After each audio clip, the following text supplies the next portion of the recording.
Bienvenidos a Palmas Reales con todos ustedes. Es un gusto tenerlos. Gracias a Dios por la presencia de ustedes en esta ocasión para esta conferencia que se ha organizado.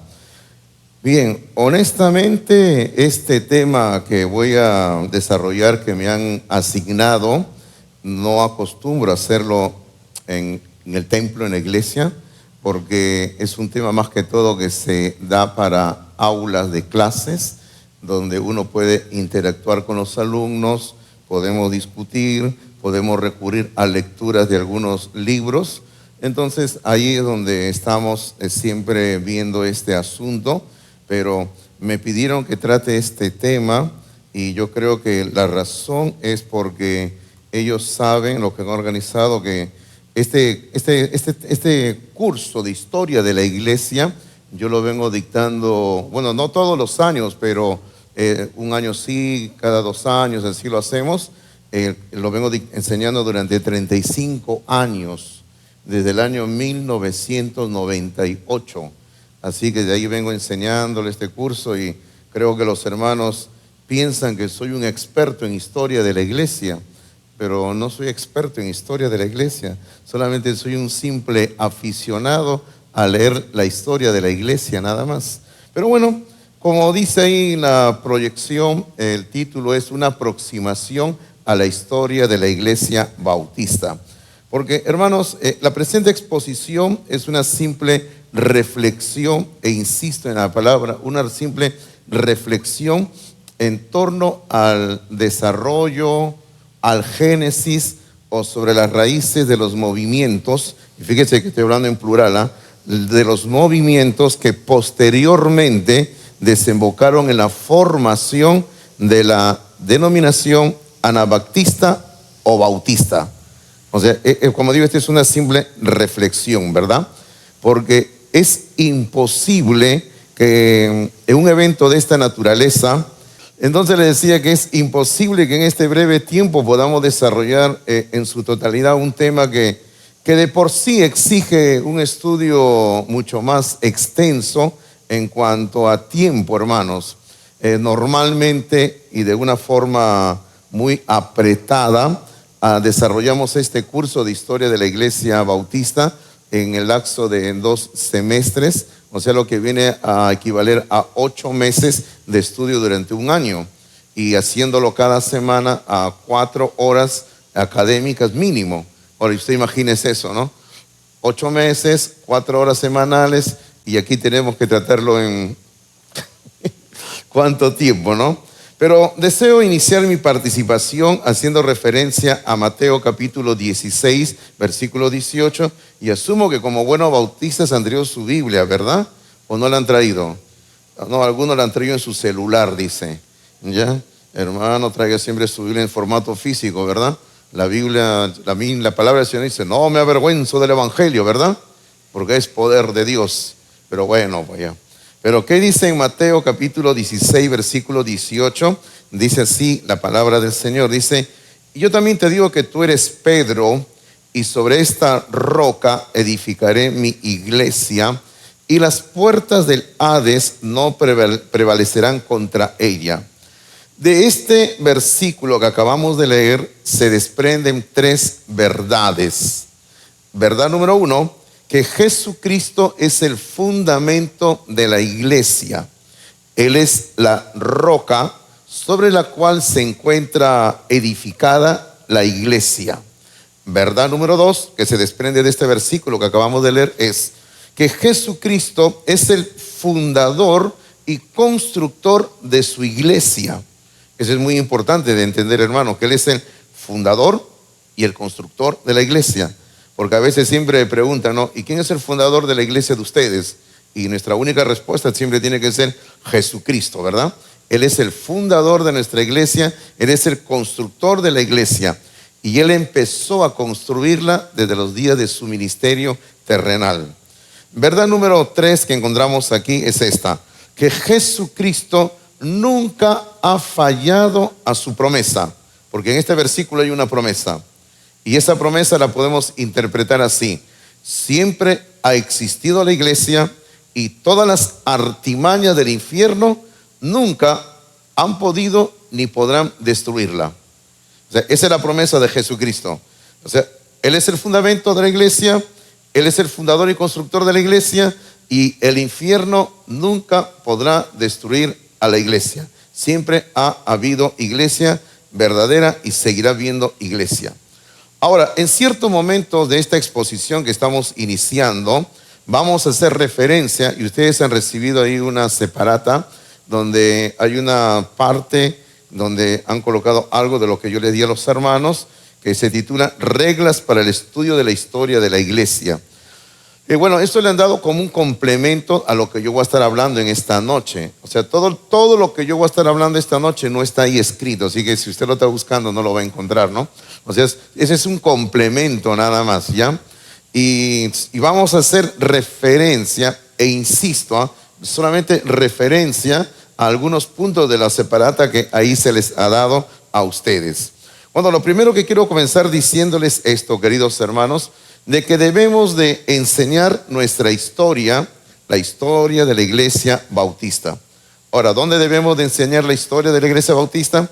Por ejemplo, en los centros de capacitación, en los seminarios, en los institutos, ahí tenemos que enseñar la historia de la iglesia bautista. Ahora, ¿por qué lo digo eso? Porque a veces, en algunos seminarios o institutos bíblicos, se obvia hablar de la historia de la iglesia bautista y más se habla solamente de la historia de la iglesia en general y no se habla de la historia de la iglesia bautista. Ahora, también en las iglesias locales necesitamos hablar sobre la historia de la iglesia bautista. Por ejemplo, es bueno enseñarle inclusive a los niños desde la escuela dominical la historia de la iglesia bautista. Se puede hacer, hermanos. Hay materiales que venden, por ejemplo, la editorial Bautista Independiente, sobre la historia de la iglesia para enseñar en la escuela dominical a los adolescentes, preadolescentes y adolescentes. Entonces, sí podemos hacerlo. Ahora, enseñar la historia de la iglesia es como contar la historia de una familia, porque toda familia tiene su historia, ¿sí o no? De dónde vino el abuelo, de dónde vino la abuela, y esa historia que todos tenemos la vamos contando en las reuniones familiares, y los niños, las niñas que están ahí pequeños van escuchando la historia y van aprendiendo sobre su familia. Si yo les contara la historia de mi familia sería muy larga, ¿no? Que comenzaban con que el abuelo vino de tal país, la abuela vino del otro país, el otro vino de allá, el otro de Huancayo, no sé de dónde, y a la final yo no sé qué soy, ¿no? Pero solamente soy un ser humano que está aquí parado. Pero toda familia tiene su historia, ¿sí o no, hermanos? Y tenemos que contarla también. Ahora, por ejemplo, todos los grupos denominacionales, yo he observado esto porque he tenido la oportunidad de visitar diversos seminarios en Lima y en provincia, e inclusive en el extranjero cuando he estado en Chile, que todos los grupos denominacionales en sus seminarios enseñan su historia, la historia de su denominación. Por ejemplo, usted va al seminario de la Iglesia Alianza Cristiana y Misionera y usted encuentra iglesias, los jóvenes de nuestras iglesias, aún los niños de nuestras iglesias conozcan cuál es el origen de la iglesia bautista y sobre todo al conocer el origen de la iglesia bautista sepan por qué somos bautistas. Cuando yo era preadolescente, tendría 12 años de edad más o menos, siempre nos visitaba en la iglesia de Comas el pastor Oliver Williams, y yo a esa edad no entendía mucho, pero luego entendí más adelante, y él siempre hablaba la diferencia de por qué somos bautistas, ¿no? Y en el momento uno a veces no le da valor al asunto, pero luego uno va entendiendo las cosas.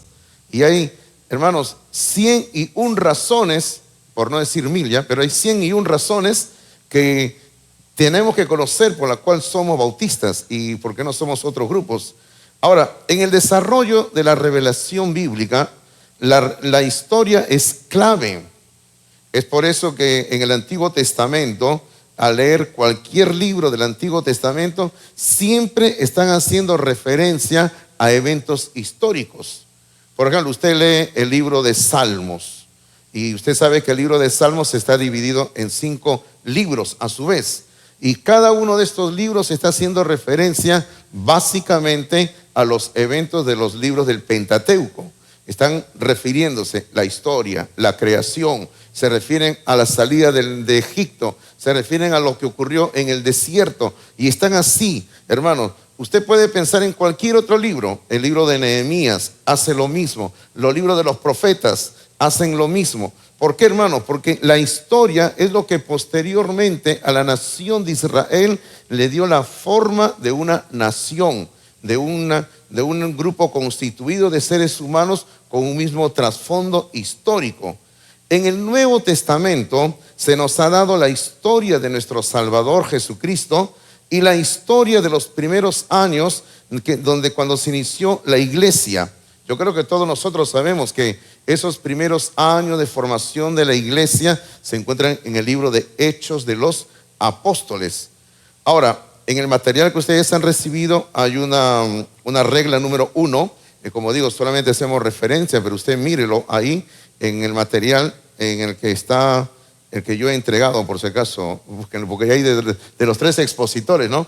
El de mi persona, luego el de mañana del pastor Enoch Príncipe y también del pastor David Layos. Pero la regla número 1 dice ahí, la Biblia es el manual de la historia.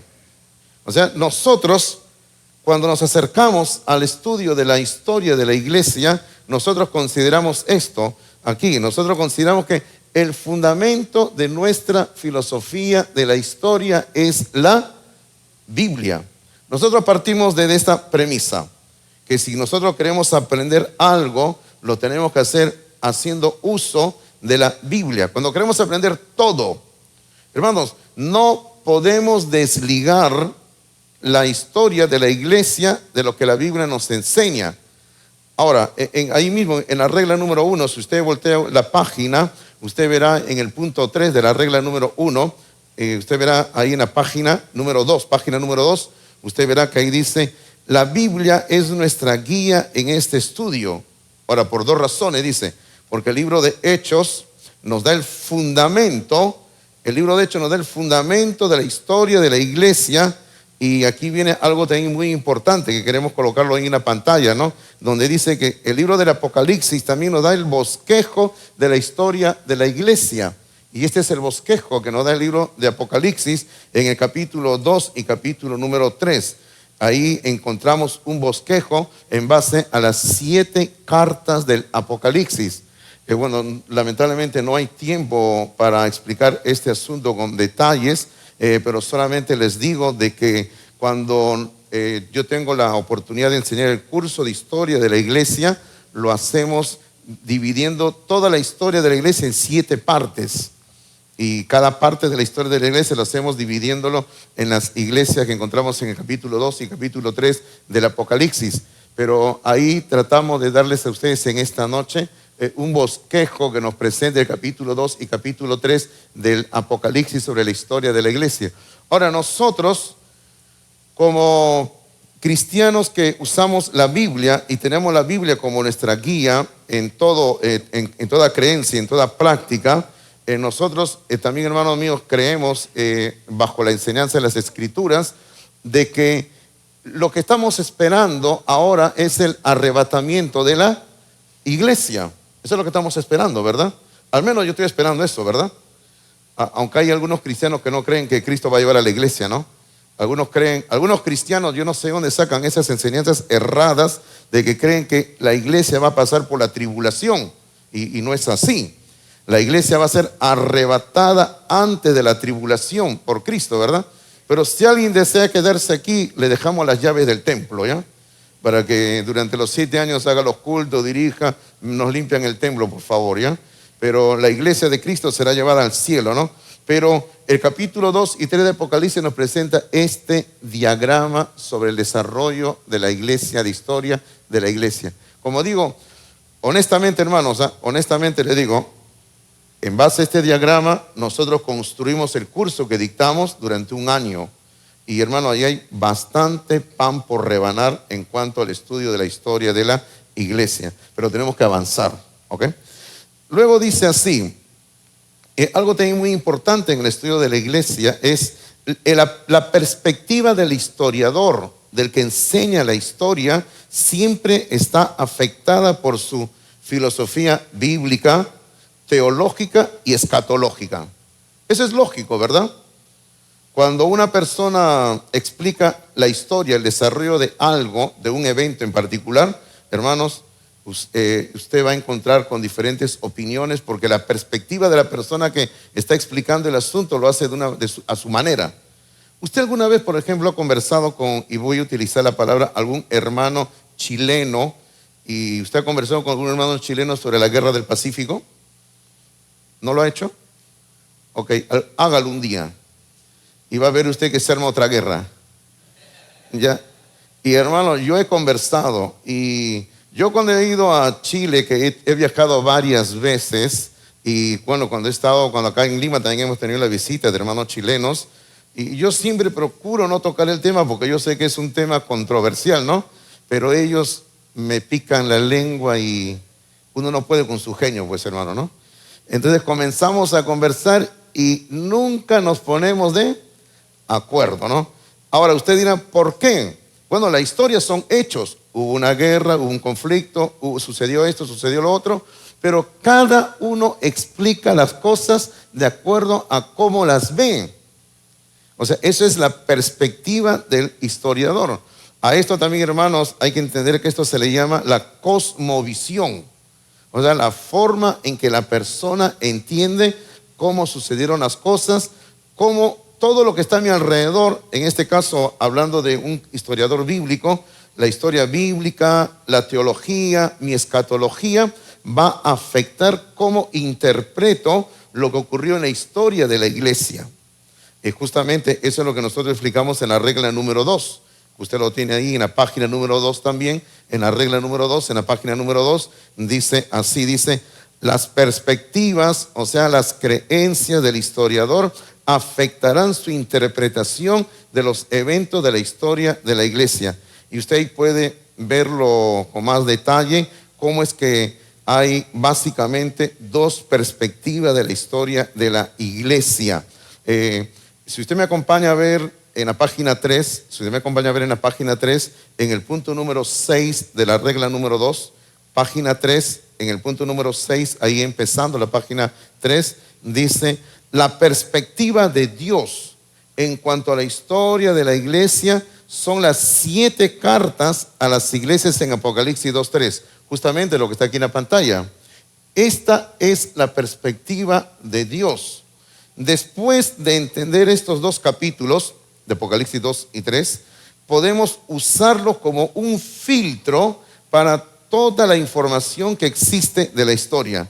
Porque hermano, créame usted que si vamos a hablar cuánta información hay sobre historia de la iglesia, bueno, estamos hablando de una enorme información. Hermano, estamos hablando de que, honestamente no tengo idea de cuántos exactamente, pero sí le puedo decir que a través del tiempo se han escrito miles y miles de libros sobre historia de la iglesia, información bastante. Ahora, pero ¿cómo guiarnos? Ese es justamente siguiendo el plan que Dios tiene, la perspectiva de Dios. Entonces, existen dos perspectivas de la historia de la iglesia. Y esto es justamente lo que también mencionamos en la regla número 14. Mire usted cómo nos salteamos, desde la regla número 2 hasta la número 14, ¿no? En la página número 10. Mire usted cómo estamos avanzando rápido, ¿no? Ustedes son muy buenos como estudiantes, o yo soy muy bueno como profesor, ¿no? Pero rápido hemos avanzado, Nos vamos hasta la regla número 14, ¿no? En la página número 10, donde lleva por título esta regla número 14, dice, la gran mayoría de publicaciones históricas, o sea, libros en cualquier época de la iglesia son, hermano, mire eso, historia de la iglesia, los libros, dice que son contra Dios, son contra Israel y son contra el cristianismo bíblico y verdadero. Y entre paréntesis dice ahí abajo, dice, aunque dicen que están escritas desde una perspectiva conservadora, evangélica y bíblica. Pero es que ahí viene el problema, ¿no? El problema viene que existen dos formas de interpretar la historia de la iglesia. Ahora, ¿cuáles son esas dos formas? Si usted observa, por favor, en sus materiales, en la siguiente página, en la página número 11, que también lo voy a poner aquí en la proyección. Ese es el mismo cuadro que usted tiene en la página número 11. Si lo que aquí lo tiene más bonito, a colores, ¿ya? Estas son las dos perspectivas de la historia de la iglesia, la misma que usted tiene en la página número 11. Usted puede ver de que hay dos formas de ver cómo se ha desarrollado la historia de la iglesia. Permítame acercarme aquí a la pantalla. Dice, desde que Cristo murió, hay una línea que nosotros llamamos la iglesia verdadera, la iglesia de Cristo. Porque, hermanos, el Señor prometió que su iglesia nunca dejaría de existir. Él dijo que ni las puertas del Hades prevalecerán contra la iglesia. Pero al mismo tiempo, en el siglo IV se inició un movimiento organizado. Ojo, insisto que en el siglo IV fue un movimiento organizado, ¿eh? No es que recién comenzó. Ya había comenzado a haber falsas enseñanzas desde los días de Cristo mismo. Pero en el siglo IV inició un movimiento organizado que conformó la Iglesia Católica Romana. Posteriormente, en el siglo XI, se separaron y salió la Iglesia Ortodoxa Griega. Y luego, en el siglo XVI, se separó el movimiento protestante. O sea, hay dos formas de ver la historia de la iglesia, básicamente. Verla, un movimiento que inicia en la época de Cristo y luego un movimiento que se va por aquí y sigue por ese lado. Ahora, ¿cuál es el problema con esto? El problema con esto, hermano mío, déjeme explicarle un poquito cada uno de estos dos, y yo lo llamo aquí la perspectiva número 1, no porque sea la más importante, sino porque es la que vamos a mencionar. La perspectiva número 1, que es la perspectiva que siguen los historiadores católicos y protestantes. Esta de acá. Esta es la perspectiva número 1, la que siguen los historiadores católicos y protestantes. La perspectiva número 1 que siguen los historiadores católicos y protestantes. Estos historiadores, hermanos, se jactan de tener una mentalidad amplia porque ellos aplican, según dicen, las reglas de la ciencia histórica. Ahora, hay que tener cuidado, hermano, porque hace algunos años la editorial CLIE ha colocado en su lista de autores que ellos publican ahora a historiadores católicos romanos. Y lo digo en plural, ¿eh? Católicos romanos, ¿eh? Y están publicando libros de estudio de la Biblia, libros de historia de la iglesia y cosas así, pero son historiadores católicos romanos. Ahora usted dice, pastor, ¿y cómo sabe que son católicos romanos? Porque si usted lee su libro, al comienzo, en el prólogo, dice, ellos mismos dicen, no, yo agradezco a la editorial porque yo, siendo un historiador católico, me han invitado a escribir un libro aquí en esta editorial evangélica. Entonces, usted tiene que tener cuidado, ¿eh? No crea todo lo que dicen ellos. Pero un historiador católico o un historiador protestante que sigue esa perspectiva que le estoy diciendo, la que va para arriba, va a seguir, fíjense, escuchen lo que voy a decir, ¿eh? Van a seguir el desarrollo de los grandes eventos católicos, porque según ellos, dentro del catolicismo romano estaba presente la iglesia verdadera. Hasta que en el siglo XVI, ¿qué ocurre en el siglo XVI? Salen los protestantes, ¿no? Hasta que en el siglo XVI, con Lutero, se separan del catolicismo romano. O sea, la perspectiva de los historiadores católicos y protestantes es: Cristo fundó la iglesia, pero la iglesia, la historia de la iglesia se va por aquí. Y la iglesia verdadera para ellos estaba dentro de la iglesia católica.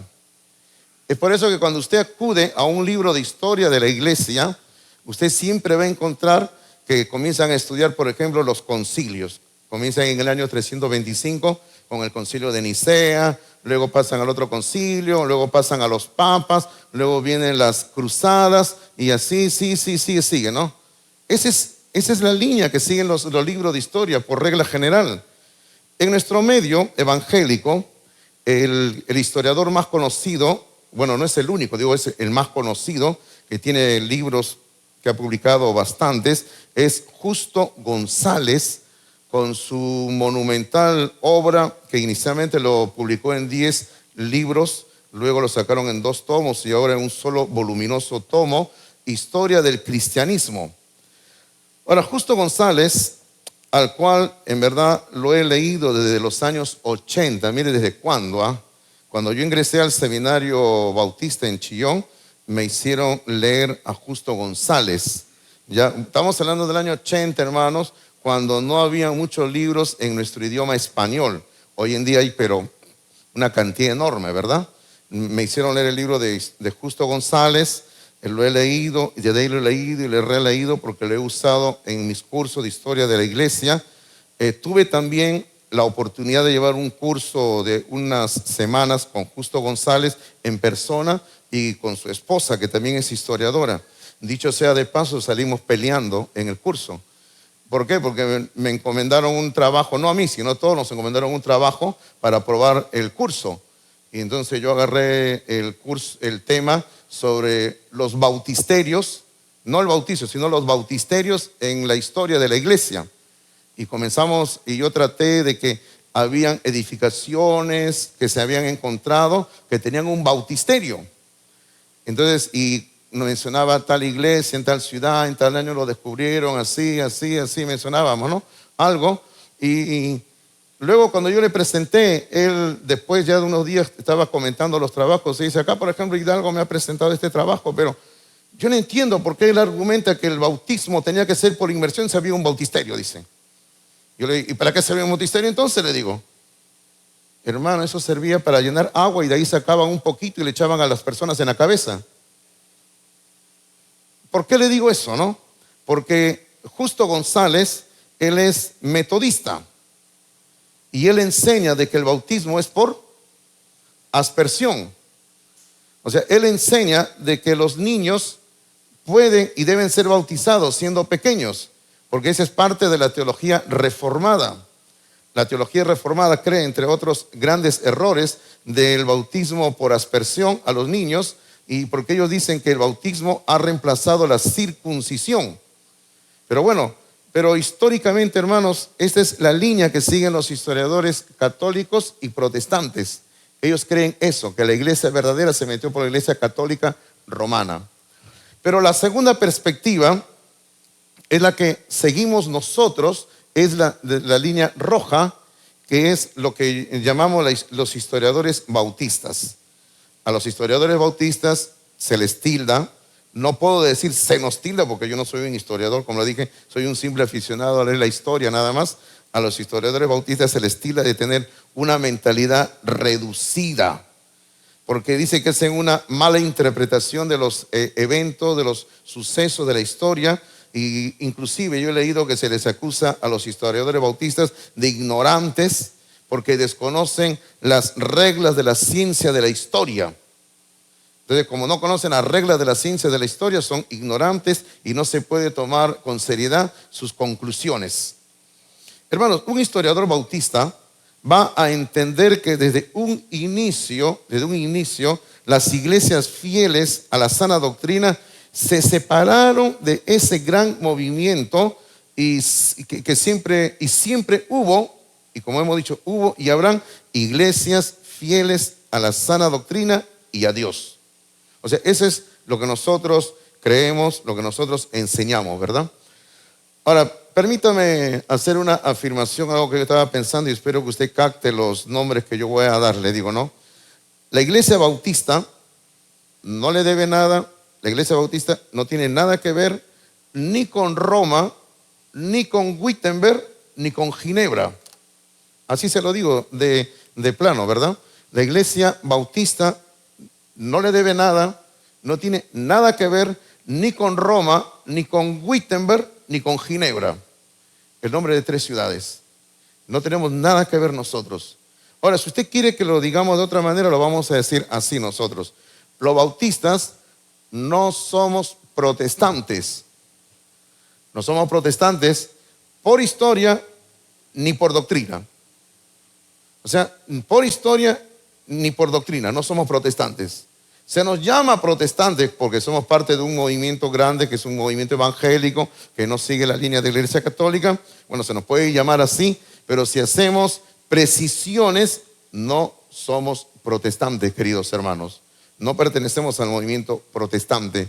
No tenemos nada que ver, por eso le decía, ni con Roma, ni con Wittenberg, ni con Ginebra. El año pasado tuve la gracia de ser invitado a una reunión de nuestros pastores y ahí pude tratar este tema de por qué los bautistas no somos protestantes y lo explicamos de la mejor manera. Y bueno, desde el primer siglo, durante los días de los apóstoles, comenzaron a surgir grupos y personas, entre comillas, cristianas. Fíjese usted, desde los días de los apóstoles, ya estaban surgiendo grupos y personas, entre comillas, cristianas, que se alejaron de la sana doctrina, y esto exigió a los apóstoles y a las iglesias de esa época un tomar distancia. Bueno, a esto se le llama justamente la separación doctrinal. Nosotros creemos que ante el error de doctrina tiene que haber separación doctrinal. O sea, nosotros no podemos andar juntos con personas que enseñan doctrina totalmente errada, totalmente falsa. Por ejemplo, permítame citar mi caso como pastor de esta iglesia. Tengo 31 años de pastorear esta iglesia. Y, ¿verdad? 31 años tengo, ¿no, Martín? Sí, ¿no? Sí, ¿no? 31 años tengo, ¿no? 33, ni sé cuántos tengo ya. ¿Verdad? No, honestamente, desde que falleció mi esposa, yo ya perdí la noción de la cuenta de todo ya. Ella es la que me decía siempre, 31 años. Ah, sí, ella dice 31, son 31 años. Porque usted sabe que las esposas lo saben todo, ¿sí o no? Fecha, hora y todo, ¿no? Exactamente, ¿no, Javes? Ellas nunca se equivocan, ¿verdad? Así es. ¿Sí o no, mujeres? ¿Amén? Así es. No podemos discutir con ellas, hermanos. Así son ellas. Entonces, por eso, desde que falleció mi esposa, yo ya perdí el tiempo. Ya no sé ni cuántos años estoy pastoreando acá. Pero ellos tuvieron que alejarse, hermano, de la falsa doctrina. Yo le decía, durante estos años que estoy pastoreando aquí, los hermanos de mi iglesia nunca han visto, y al menos mientras yo esté vivo, nunca van a ver que yo traiga un predicador, ¿qué les digo? No? Un presbiteriano, un metodista o un anglicano que lo traiga acá. Puede venir a escuchar la palabra de Dios porque necesita la salvación en Cristo Jesús, ¿ya? Pero nunca lo voy a traer a predicar la palabra de Dios, ¿no? Porque yo considero que tienen doctrinas erradas, doctrinas falsas, ¿verdad? Ahora, rápidamente vamos a hacer unas referencias en la Biblia, algunos en el Nuevo Testamento. Por ejemplo, el primer intento, y vamos a llamarlo así, primer intento no formal, sino informal, digamos, de pervertir el puro evangelio, lo encontramos en Hechos capítulo 8, versículo 4 al 25. Hechos capítulo 8, versículo 4 al 25, pero solamente hago referencia, no lo vamos a leer, habla para que usted lo vea.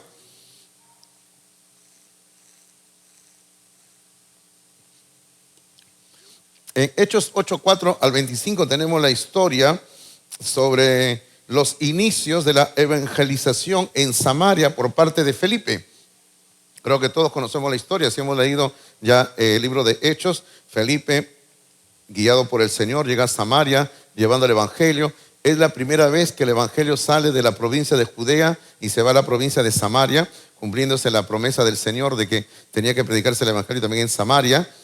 Y cuando Felipe está ahí predicando el evangelio, había un personaje muy singular, y este personaje era Simón el mago, porque había sido un mago, un hechicero.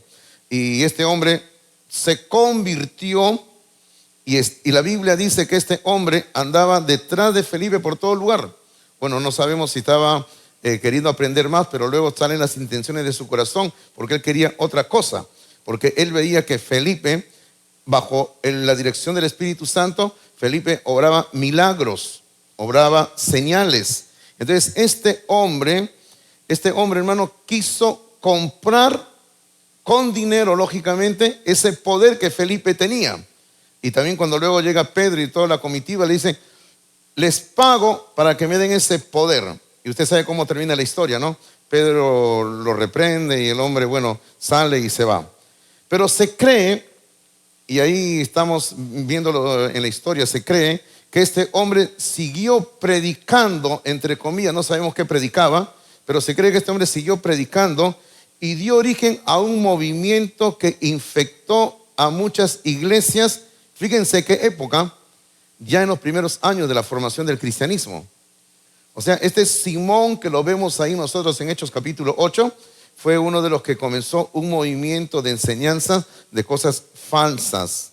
Ahora, su intención de comprar el poder del Espíritu Santo dio origen a una palabra que se usa bastante en la historia de la iglesia. Es la palabra simonía, de Simón, simonía, que sencillamente se refiere a la intención de comprar cargos eclesiásticos. Ahora, algo que se dio muy fuertemente, y no sé si ahora seguirá, pero se dio muy fuertemente dentro del movimiento católico romano, donde la gente quería comprar un cargo para sus hijos que aún no habían nacido y decían, quiero que mi hijo cuando nazca sea un obispo. Y compraban la silla del obispo antes que el niño naciera. Y el niño todavía ni nacía, ya era obispo ya. Hermanos, en algunos casos eran increíbles en la iglesia católica. Compraban un cargo y rápidamente en una semana lo nombraban obispo, arzobispo, cardenal y lo hacían hasta papa, lo hacían. Increíble, ¿no? Increíble. Y todo eso era con dinero y ahí se originó con este Simón. Ahora, en tiempo de los apóstoles hubieron personas que adulteraban la palabra de Dios. Y por eso que Pablo cuando escribía sus cartas, él mismo decía varias veces, ¿no? Yo, Pablo, les escribo de mi propia mano, yo, ¿no? O sea, como diciendo, esta es mi firma. Un poco más iba a poner la huella digital, ¿no? En 2 de Corintios capítulo 2, versículo número 17, 2 de Corintios capítulo 2, versículo número 17, dice así la palabra del Señor, dice, pues no somos como muchos, y luego dice que medran falsificando la palabra de Dios. O sea, en los días de Pablo había gente que estaba falsificando la palabra de Dios. Ahora, vamos a otro pasaje, por favor. Capítulo 4 del mismo 2 de Corintios, en el versículo número 2. Capítulo 4, en el versículo número 2, dice, antes bien renunciamos a lo oculto y vergonzoso, no andando con astucia. Y luego dice, ni adulterando la palabra de Dios. Y luego Pablo habla que él está manifestando la verdad. O sea, a lo que vamos es esto. En los días de los apóstoles había gente que enseñaban, ojo, enseñaban, predicaban falsificando la palabra de Dios. También, hermanos, habían los famosos falsos apóstoles que a Pablo lo señalaban diciendo que él no era apóstol de Jesucristo. Y es por eso que él escribe la segunda carta a los Corintios. 2 de Corintios, capítulo 11, versículo número 13. Pablo los va a señalar directamente. 2 de Corintios 11, 13. Dice así, porque estos son falsos apóstoles, obreros fraudulentos, que se disfrazan como apóstoles de Cristo.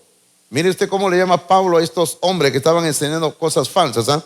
Le llama falsos apóstoles, obreros fraudulentos, y no más le dice, se disfrazan como apóstoles de Cristo. Esos hombres habían en la época de los apóstoles. Hermanos, inclusive Pablo tuvo que experimentar ya en la etapa final de su ministerio que algunos de sus discípulos apostataron de la enseñanza que él les había dado. Léase esto, enseñanza de Pablo, enseñanza de la sana doctrina. Por ejemplo, en 1 de Timoteo capítulo 1, versículo número 19 y 20, Pablo va a mencionar a dos de estos hombres. Bueno, y siempre va a haber este tipo de personas en todo ministerio. Si a usted aún no le ha ocurrido, no se preocupe, ya le va a ocurrir ya. Ya le va a ocurrir ya. Pero siempre llegan, siempre usted va a tener gente a la cual usted le entra su vida, todo le entrega y estas personas se apartan, hermanos, dejando todo lo que usted les ha enseñado. En 1 de Timoteo 1, 19 y 20 dice, manteniendo la fe y buena conciencia, desechando la cual naufragaron en cuanto a la fe algunos. Fíjese, Pablo aquí habla de algunos en plural. Pero luego, ¿qué dice en el versículo número 20? Va a mencionar a dos de ellos nada más. Dice, de los cuales son Himeneo y Alejandro, a quienes entregué a Satanás para que aprendan a no blasfemar. Más adelante, en 2 de Timoteo, capítulo 2, versículos 16 al 18, va a volver a hablar de Himeneo, porque este Himeneo, por lo visto, era terrible. Mire lo que dice 2 de Timoteo 2, 16 al 18. Pablo dice: mas evita profanas y vanas palabrerías, porque conducirán más y más a la impiedad. Y luego otra vez se refiere a estos falsos maestros que habían sido sus discípulos. Dice: y su palabra carcomerá como gangrena. Ahora lo compara con la gangrena. Y dice: de los cuales son Himeneo, que hace un rato lo vimos en otro versículo, pero ahora añade aquí a Fileto. Himeneo y Fileto. Dice que se desviaron de la verdad. Ahora, ¿qué era lo que enseñaban? Diciendo que la resurrección ya se efectuó y trastornan la fe de algunos. O sea, estos hombres estaban predicando un evangelio falso. Y Pablo mismo había dicho en Gálatas capítulo 1 de que aun si un ángel del cielo viene trayendo otro evangelio, ese evangelio que trae ese ángel tiene que ser anatema. Pero estos hombres estaban predicando un mensaje falso en los días de Pablo. Ahora, en el mismo 2 de Corintios, en el capítulo 4, en el versículo número 10, se habla aquí de un hombre que también lo abandonó a Pablo, y dice: porque Demas me ha desamparado. Bueno, aquí dice que este hombre se fue amando este mundo y se ha ido a Tesalónica, y luego habla de otro de sus discípulos que no se habían apartado. Pero aquí tenemos otro hombre que lo desamparó a Pablo. Luego, en el versículo número 14, ahí mismo, capítulo 4, versículo 14, dice: Alejandro, parece que es el Alejandro que lo mencionó anteriormente, dice: el calderero me ha causado muchos males, el Señor le pague conforme a sus hechos. Ahora, ¿qué era lo que enseñaba este Alejandro? Versículo 15: guárdate tú también de él. ¿De quién? De Alejandro, pues en gran manera se ha opuesto a nuestras palabras, o sea, a nuestras enseñanzas. Hermano, habían muchas personas que se habían levantado en contra de la enseñanza de los apóstoles y estaban enseñando un evangelio falso. Ahora, todo esto llevó a que Pablo tuviera que poner un principio de la separación. En Romanos capítulo 16, en el versículo número 17, en Romanos 16, 17, dice así. Romanos 16, 17 dice: mas os ruego, hermanos, que os fijéis en los que causan divisiones y tropiezos. Ahora, ¿qué hay que hacer con los que causan divisiones y tropiezos? Dice: en contra de la doctrina que vosotros habéis aprendido. Y ahí está. ¿Qué hay que hacer con estas personas? Dice: que os apartéis de ellos. Aquí está lo que dice la palabra de Dios. Aquí está lo que dice la palabra de Dios. Hay que mirar a aquellas personas, a aquellos grupos que tienen una doctrina errada, equivocada, y tenemos que apartarnos de ellos. Ahora, ¿usted entiende por qué yo, como pastor de esta iglesia y nuestra iglesia, usted entiende por qué nosotros no andamos abrazados con grupos que no son bautistas? Digo, no, usted nunca me va a ver a mí que estoy yendo ahí, estoy con otro pastor de otro grupo ahí, jijiji, jajaja.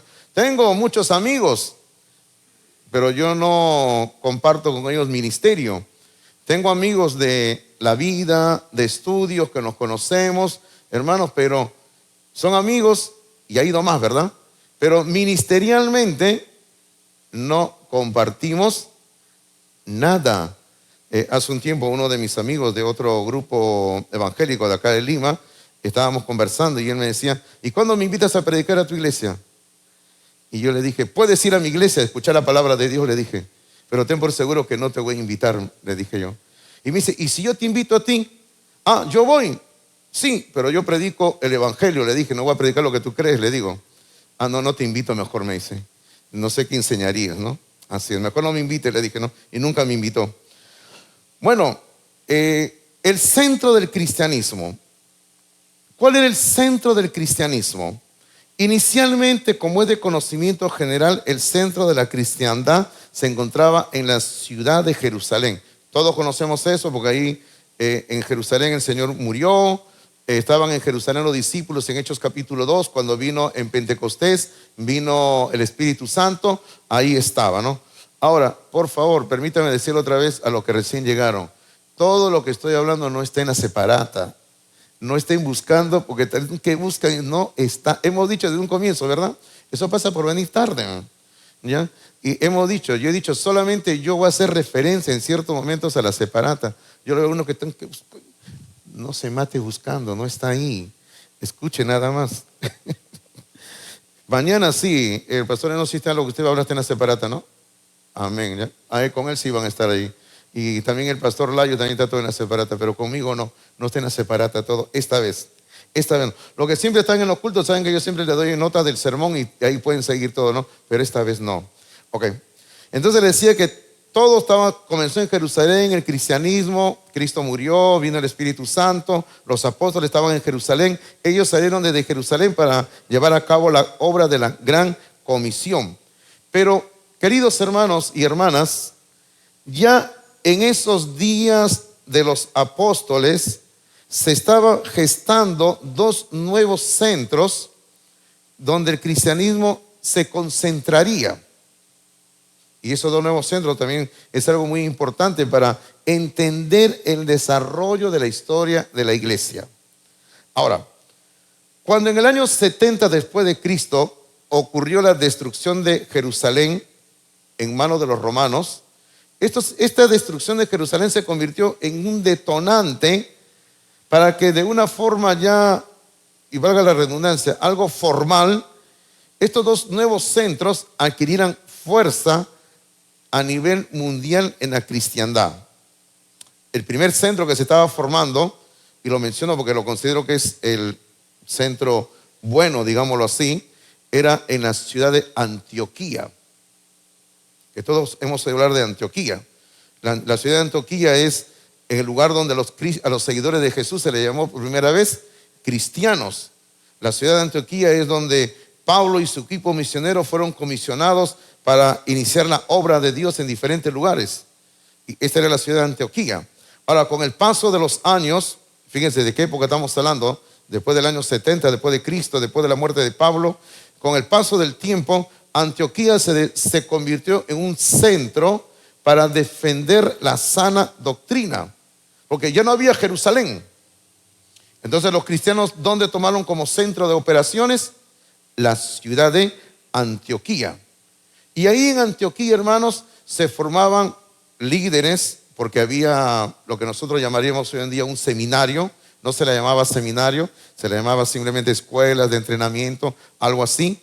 Pero ahí en Antioquía se enseñaba y se practicó y se enseñó el sistema de interpretación literal. Ahora usted dirá, pastor, ¿y esto qué tiene que ver con la historia de la iglesia? Tiene que ver mucho, hermanos. El sistema de interpretación literal, dando origen, dando base al sistema de interpretación premilenial, el cual nosotros seguimos como norma para interpretar las escrituras. Fíjense usted lo que se practicó en Antioquía, el sistema de interpretación literal, y ahí se comenzó a formar, se sentó las bases para el sistema premilenial. También en Antioquía, queridos hermanos y hermanas, se preservaron los manuscritos del Nuevo Testamento. Hablamos del Nuevo Testamento porque el Antiguo Testamento tuvieron el trabajo de cuidarlo los judíos. Ellos se encargaron de eso.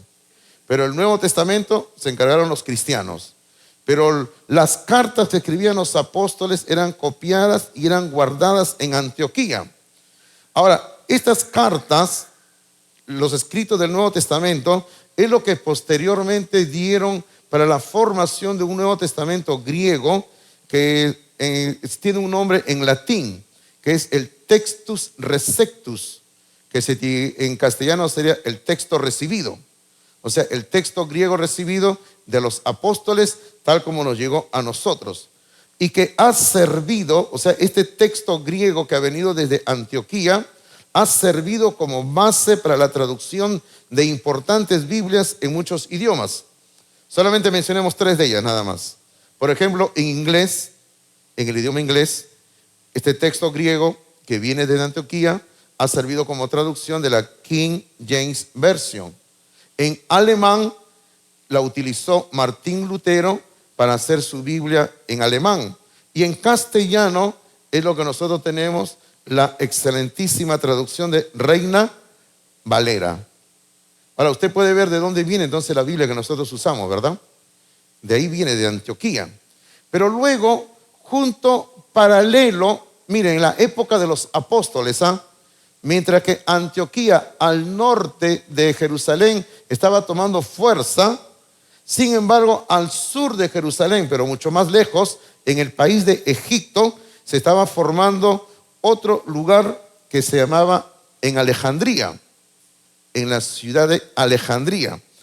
Ahora, yo creo que todos nosotros hemos escuchado alguna vez, leyendo un poquito de la historia, de que en Alejandría existió la famosa Biblioteca de Alejandría, ¿verdad? Ahora, pero hay que entender muy bien, hermanos, qué se entendía por la palabra biblioteca en aquel entonces. Claro, nosotros cuando pensamos en biblioteca, estamos pensando en un lugar donde se guardaban libros, ¿verdad? Y uno iba para consultarlos, para leerlos, ¿no?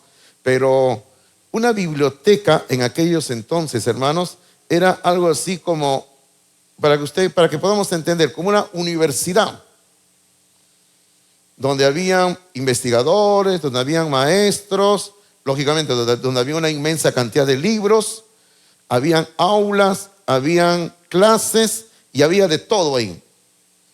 Esa era una biblioteca. Y esta biblioteca todavía en una forma parcial estaba funcionando en la época del cristianismo. Entonces, en este lugar, hermanos míos, en esta biblioteca había mucha enseñanza de filosofía, de teología. Lamentablemente, ahí en Alejandría, su teología era totalmente defectuosa. Escuchen, para lo que les interesa un poco el campo de la investigación, tenían una teología defectuosa a causa de su sistema de interpretación. Ahora, cuando uno asume un sistema de interpretación, una hermenéutica, eso va a determinar tu teología, porque la hermenéutica es la base. Entonces, en Alejandría habían tomado un sistema de interpretación que habían heredado de un judío hereje, porque ese era un judío hereje contemporáneo a Jesús. O sea, mientras Jesús estaba enseñando en Palestina, este judío hereje estaba enseñando en Alejandría. Este judío hereje se llamaba Filón. Años después, ahí en Alejandría, años después, llegó otro que se llamaba Orígenes. Este Orígenes tomó las enseñanzas de Filón, le dio un retoque con enseñanzas del Nuevo Testamento y Orígenes las introdujo a la iglesia. Después, tiempo después, como yo siempre le digo en broma a mis alumnos, vino el papá de algunos, Agustín de Hipona. Y Agustín de Hipona lo metió a la iglesia y muchos, a Agustín de Hipona lo único que le falta es falta que le pongan velas, ¿no? Para adorarlo. Porque para algunos creyentes, para algunos estudiosos, Agustín de Hipona es lo máximo. Pero si usted leyera, y permítame decirlo, las tonterías que escribió Agustín de Hipona, si usted leyera las tonterías que escribió Agustín de Hipona, usted automáticamente ni una velita siquiera de cumpleaños le pondría. Hermano, y lamentablemente, y fíjese que me estoy salteando cuánto, más adelante el tío de algunos, Juan Calvino, hermano, lo tomó Agustín de Hipona como el apóstol número 13. Y para Juan Calvino era lo que dice el Nuevo Testamento y lo que dice Agustín de Hipona es ya, no ya. Y ahí fue que se introdujo muchos errores a la iglesia cristiana. Ahora, volviendo un poquito, porque nos hemos desviado un poquito, fíjese usted.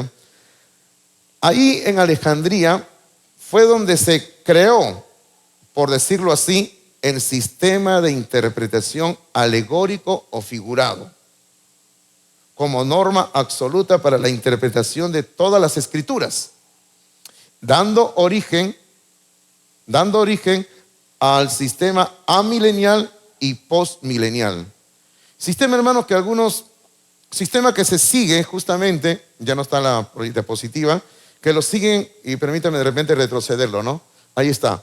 Ese sistema amilenial y postmilenial es el que siguen justamente la rama que están aquí, la Iglesia Católica, los protestantes. Nosotros no seguimos ese sistema de interpretación. y ellos tienen un cúmulo enorme de errores en su enseñanza. En los días del hecho de los apóstoles, algunas personas llegaron de Alejandría y tenían doctrina falsa. Por ejemplo, y como digo, solamente estoy citando, usted anote la cita para que luego lo pueda chequear, en Hechos capítulo 18, versículo número 24 al 28, Hechos 18, 24 al 28, se nos dice que llegó a Éfeso un judío procedente de Alejandría llamado Apolos. Ahora, si usted ha leído bien el texto bíblico, usted lee de que Apolos estaba predicando mensaje de salvación, pero ahí estaban presentes una pareja que eran discípulos de Pablo. Estaban presentes Priscila y Aquila. Y cuando Priscila y Aquila escucharon lo que este hombre enseñaba, dice la Biblia que lo llamaron y aparte le expusieron exactamente el camino del Señor. ¿Sabe usted lo que quiere decir eso? Apolos venía de Alejandría, podría estar predicando que en Cristo hay salvación, pero tenía enseñanzas erradas. Permítame, por ejemplo, citarle un poco a los adventistas del séptimo día, porque muchos cristianos piensan que los adventistas son cristianos evangélicos. Es que se confunden porque si usted escucha una enseñanza adventista o usted escucha una canción adventista, usted va a oír siempre que ellos hablan de que Cristo murió por los pecados, de que Cristo es salvación, que Cristo viene. Pero cuando usted comienza a leer su doctrina, usted se encuentra con un cúmulo enorme de enseñanzas falsas. O sea, lo mismo debe haber pasado y cuando Apolos llegó. Él era muy fuerte en predicar, dice la palabra, él predicaba con fuego, con ganas, pero Priscila y Aquila le escucharon y dijeron, no, acá hay un error.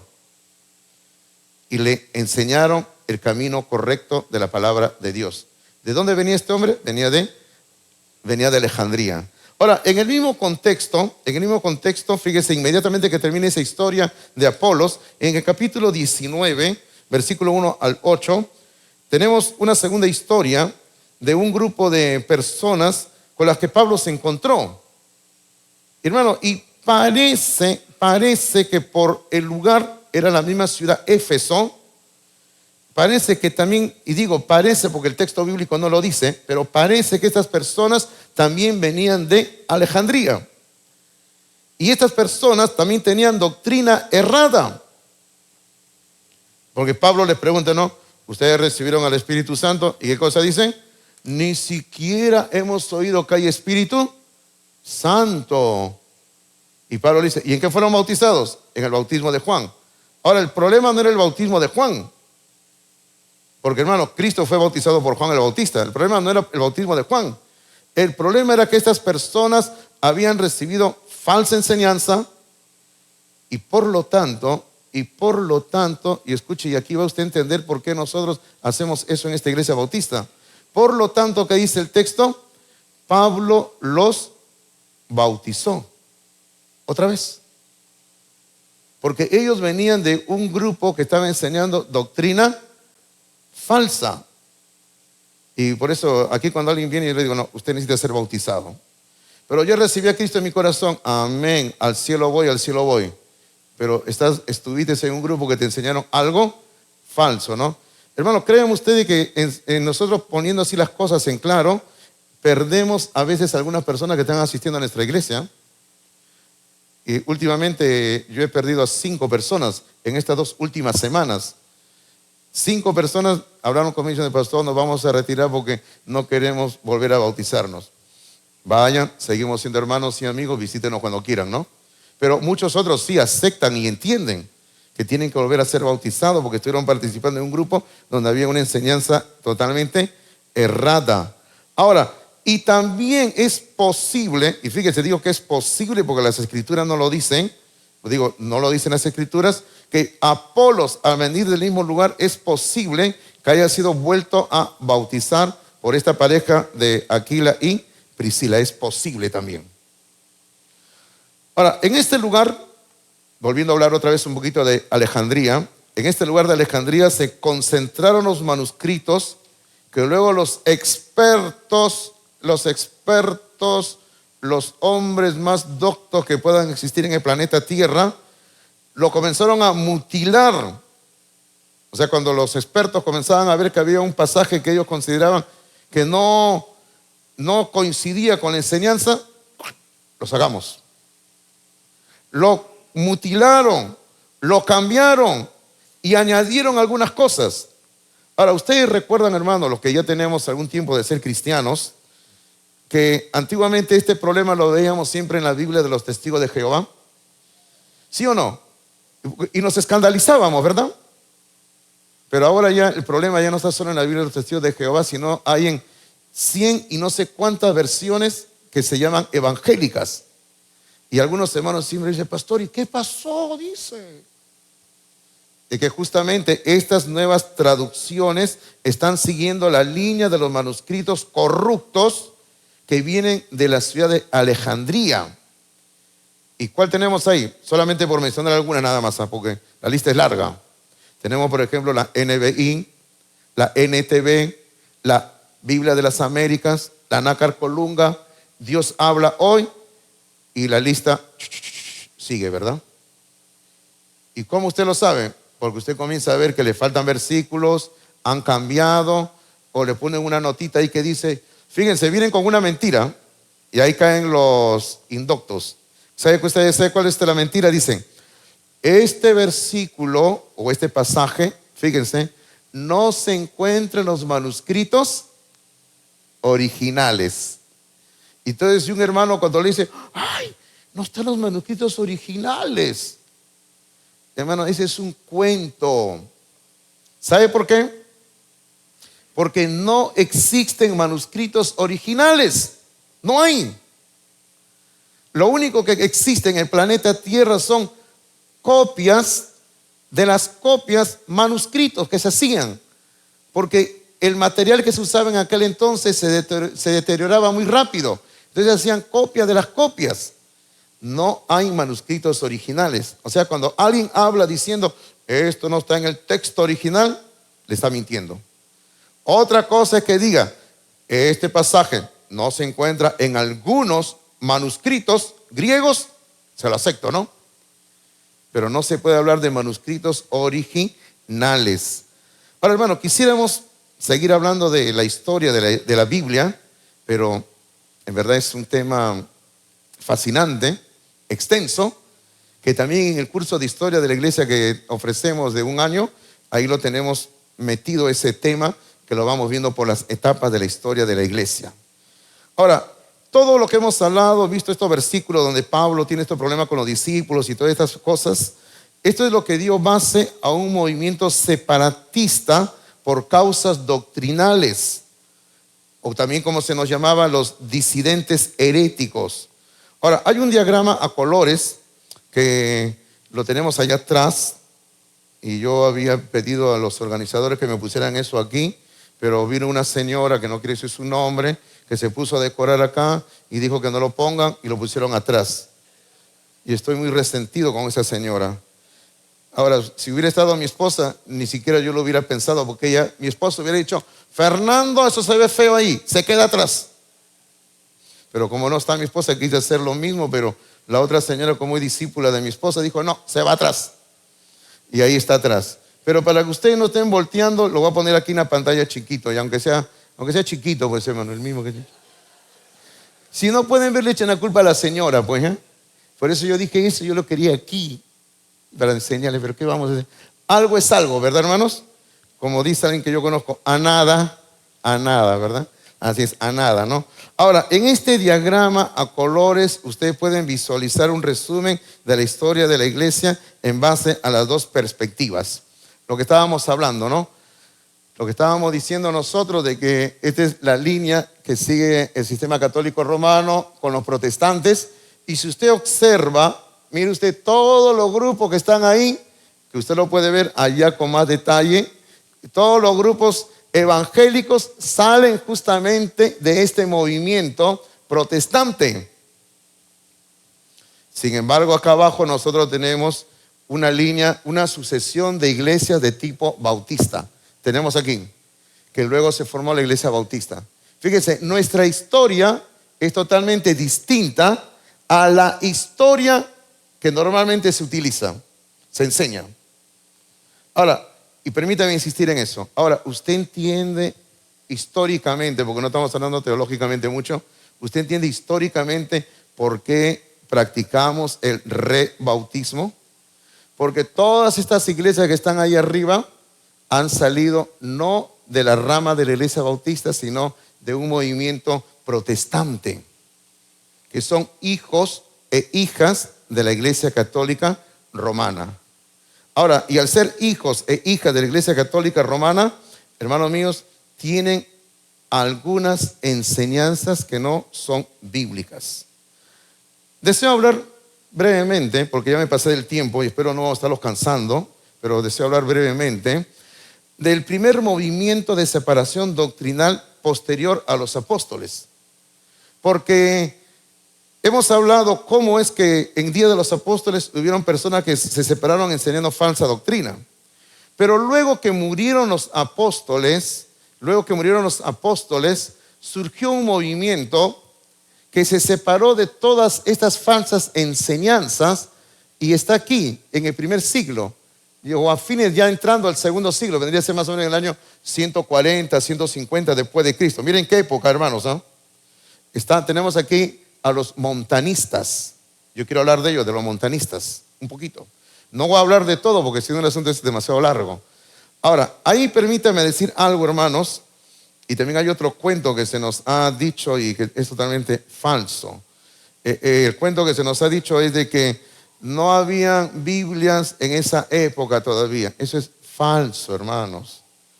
Miren ustedes, después de la muerte de Juan, el apóstol Juan, cuando se cerró el canon del Nuevo Testamento con Apocalipsis, hermanos, se comenzó a hacer la traducción del Nuevo Testamento a otros idiomas. Fíjese usted, en el año 120 ya estaba el Nuevo Testamento en otro idioma.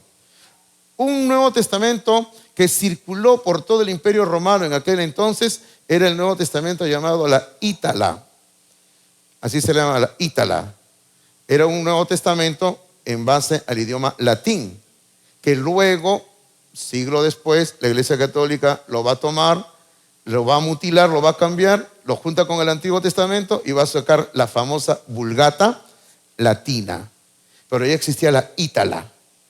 Y ellos, los cristianos, hermanos, desde el segundo siglo, después de la muerte de Juan, utilizaban la Ítala para predicar la palabra de Dios, la enseñanza de la palabra de Dios.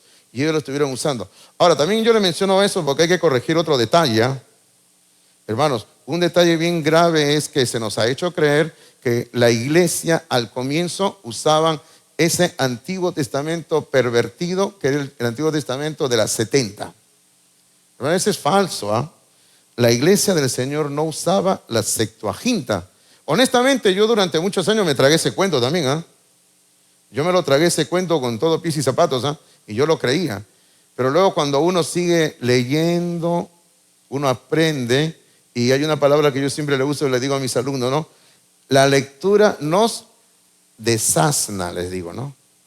La lectura nos deja, ya dejamos de ser asnos, le digo. Hay que leer. Por eso digo, la lectura nos desasna y aprendemos. Hermanos, pero aquí los cristianos, en el año 140, 150 después de Cristo, fíjense en qué época, comenzaron un movimiento de separación y a la cabeza estaba un varón llamado Montano. Personalmente, cuando yo enseño historia de la iglesia, yo siempre digo que Montano, yo lo comparo a Montano con un puente. Lamentablemente no tengo el diagrama acá del puente, pero lo comparo con un puente porque Montano, hermanos, fíjense ustedes, comenzó su movimiento en la época, digamos, de los mismos apóstoles y de él se originaron los demás movimientos que tenemos aquí. O sea, este es el puente que históricamente nos une con las iglesias más antiguas, con la iglesia fundada por los apóstoles.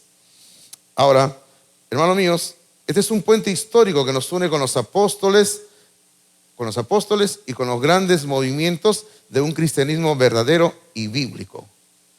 Ahora, también, y otra vez volvemos aquí, los historiadores católicos y protestantes han escrito muchas cosas infundadas sobre Montano. Y yo tengo que hacer un mea culpa. Yo también me la creí un tiempo, ¿verdad? Les digo. Yo me creí un buen tiempo que lo que decían de Montano era verdad, pero otra vez, el estudio, la lectura nos desasna, ¿no? Por ejemplo, ellos enseñan, los historiadores católicos y protestantes enseñan que Montano se creía el Espíritu Santo. Ellos enseñan que los discípulos de Montano, y mencionan a dos mujeres que eran discípulas de Montano, entre todo el grupo, Prisca y Maximila, dice que ellas eran mujeres por las cuales el Espíritu Santo hablaba y traía nuevas revelaciones que iban añadiéndole a la Biblia. Ahora usted dirá, ¿y por qué lo hacían eso? Hermanos, eso lo hacían simplemente para desacreditar a Montano, porque Montano, si usted observa otra vez, como le dije, es el puente que conecta a todo este movimiento que luego va a dar aparición a la iglesia bautista. Hermano, Montano es el puente que históricamente nos une con los apóstoles. Ahora, si ellos destruyen a Montano, el montanismo, hermanos, sencillamente nos quedamos sin raíces históricas. Ojo, hermanos, he dicho raíces históricas, ¿eh? No estoy diciendo que nos quedamos sin raíces doctrinales, porque raíces doctrinales lo tenemos en la Biblia, ¿verdad? Pero históricamente, porque esta es una exposición sobre historia, si destruyen el montanismo, lo desacreditan, nos quedamos sin raíces históricas. Además, la autenticidad de una iglesia no se mide por su antigüedad histórica. La autenticidad de una iglesia se mide por su fidelidad doctrinal a las Sagradas Escrituras. Porque, hermano, porque esa es una discusión que hay con los protestantes, que todo el tiempo tenemos. Los protestantes siempre hablan de que ellos tienen una teología histórica, así le llaman, su teología es histórica, pero yo me río, digo, pero solamente tiene 500 años nada más su teología. Pero es una teología histórica, dice, ¿no? Le digo, pero nuestra teología viene desde la época de Jesucristo, le digo. Es más histórica. Pero ellos vienen que es histórica, dice, y muchos incautos caen en esto, ¿no? Sobre todo los jóvenes que están estudiando Biblia, teología, que están en un seminario, todo, escuchan teología histórica, ay, y se la creen el cuento, ¿no? Tenga cuidado, no se deje seducir por lo que yo llamo los cantos de sirena, no se deje seducir. Por ejemplo, hablando un poquito más de Montano, le podemos decir algo. Montano tomó la práctica de rebautizar a los que venían de grupos que enseñaban falsas doctrinas. Y a Montano y a sus seguidores, otra vez, fíjese la época, se les llamó, fue el primer grupo que se les llamó anabaptistas. Y anabaptistas son dos palabras griegas. El prefijo ana quiere decir re. Baptista, bautismo, bautizadores. Rebautizadores. Así se le llamó a Montano, a ellos, porque estas personas podían ser cristianos, pero habían crecido en una iglesia donde les habían enseñado cosas erradas, y al unirse a una iglesia que enseñaba algo correcto, verdadero, le exigían el rebautismo. Ahora, Montano, hermano, tenía muchas enseñanzas bíblicas. Por ejemplo, Montano no creía que la iglesia tenía que juntarse con el gobierno. Y esa es una de las características que mañana van a hablar uno de los expositores, que la iglesia tiene que mantenerse separada del gobierno. Es por eso que la iglesia bautista no acepta ser la religión oficial de un país. Hermano, y en más de una ocasión, en Europa, en Estados Unidos, a la iglesia bautista le propusieron ser la religión oficial. Y la iglesia bautista nunca ha aceptado esto. Nosotros los creyentes, Montano enseñaba que nosotros los creyentes, todos los creyentes, tenemos el Espíritu Santo. Y en eso estamos de acuerdo, ¿sí o no? Y justamente por eso es que sus detractores de Montano decían que Montano se creía la tercera persona de la Trinidad, el Espíritu Santo. Pero no es así. La Biblia nos enseña que todos los creyentes tenemos al Espíritu Santo. Y algo importante, como Montano venía de la línea de iglesia de Antioquía, Montano enseñaba la doctrina premilenial. Él enseñaba que Cristo viene a la tierra otra vez antes del milenio. Y era lo que un poquito estábamos hablando hace un rato. Nosotros estamos esperando que en cualquier momento ocurra el arrebatamiento de la iglesia. Luego vienen 7 años de tribulación. Y luego, al final de los 7 años de tribulación, creemos que Cristo regresa a la tierra para establecer su reino. Por eso, una venida premilenial, antes del reino de Cristo aquí. Ahora, me gustaría hablar de los valdenses, que estos días he estado viendo unos videos en YouTube que son muy buenos sobre la historia de los valdenses. Y los valdenses fue un movimiento que surgió después, hermanos, acá lo tenemos, los valdenses, pero surgió en una forma organizada en esta época. Estamos hablando más o menos en el siglo IV, siglo V, más o menos, por el año 400 y tantos. Pero los valdenses, valgan verdades, hermanos, también es un grupo que tiene raíces en la época de los apóstoles. Y los valdenses, hermanos, es un movimiento predecesor de los bautistas que actualmente tienen iglesias muy fuertes al norte de Italia. En Italia hace años viajó una pareja de nuestra iglesia a vivir. Ellos están viviendo allá, tienen su familia, todo. Y ellos viven un poco al norte de Italia. Y ellos me dijeron de que han tenido contacto con las iglesias valdenses. Y yo le digo, cuéntenme, ¿no? Porque nunca he estado yo en una iglesia valdense, ¿no? Y ellos me cuentan de que sus enseñanzas y todo son igual a las que aprendimos en Palmas Reales, me dicen. Solamente que se llaman iglesias valdenses, nada más. Ahora, son muy fuertes, como digo, estas iglesias, pero no podemos entrar más en este asunto por el tiempo que nos está ganando. Pero en conclusión, quiero presentar a forma de conclusión 3 puntos nada más. Nosotros no defendemos una sucesión ininterrumpida de iglesias locales que pueden trazar su origen hasta los apóstoles. Nosotros abogamos de que siempre existieron grupos o movimientos cristianos que fueron fieles a la sana doctrina, que se apartaron de otros grupos que habían sido seducidos por la falsa doctrina. Eso es lo que nosotros creemos. Porque bueno, sería imposible, como dice la primera parte de lo que está con rojo, sería imposible probar que una iglesia, por ejemplo, Palmas Reales fue fundada por la iglesia tal, y esa iglesia fue fundada por la iglesia tal, y esa iglesia fue fundada por la iglesia tal, y así, y así, y así, y así. Bueno, es humanamente imposible probar una iglesia que fundó la otra durante 2000 años. No se puede hacer eso. Ahora, nosotros no abogamos por eso, no se puede hacer, no podemos hacerlo. Si a veces aquí mismo algunas iglesias no saben ni quién las fundó, ¿no? Dice, yo solamente sé que hay una iglesia. ¿Quién la fundó? No sé, dice, ¿no? Imagínense, en nuestra época, ahora tratando de averiguar quién fundó la iglesia esta hace 500 años, hace 800 años, hace 1000 años, es imposible. Eso no estamos hablando. Además, eso no fue lo que Dios prometió. Esta enseñanza, hermanos, es la enseñanza católica romana. Porque la Iglesia Católica Romana habla de la sucesión apostólica. Usted habrá escuchado hablar de esta doctrina en la Iglesia Católica, la sucesión apostólica, donde ellos creen que Pedro es el primer papa y Pedro pasó su cargo al siguiente obispo y al siguiente obispo y al siguiente obispo y al siguiente obispo, y cada papa que viene es el heredero de Pedro. Y a la misma vez ellos supuestamente pueden trazar una línea de iglesias fundadas por Pedro y los apóstoles. Ahora, yo no sé dónde sacan esa información, ¿no? Pero ellos inventan, son expertos en inventar las cosas. Hermano, la iglesia tiene que ver con la palabra de Dios, es decir, con la sana doctrina. La iglesia tiene que ver con la palabra de Dios y con la gente de Dios, o sea, los que creen la sana doctrina. Ahora, mi segunda conclusión sería esta. Los bautistas provenimos de las iglesias establecidas por los apóstoles y por sus descendientes espirituales. Era lo que estábamos colocando en el diagrama hace un rato, y como le dije, está ahí en la parte de atrás, el diagrama, que nosotros creemos esto. Las iglesias bautistas venimos de iglesias establecidas por los apóstoles y por sus descendientes espirituales.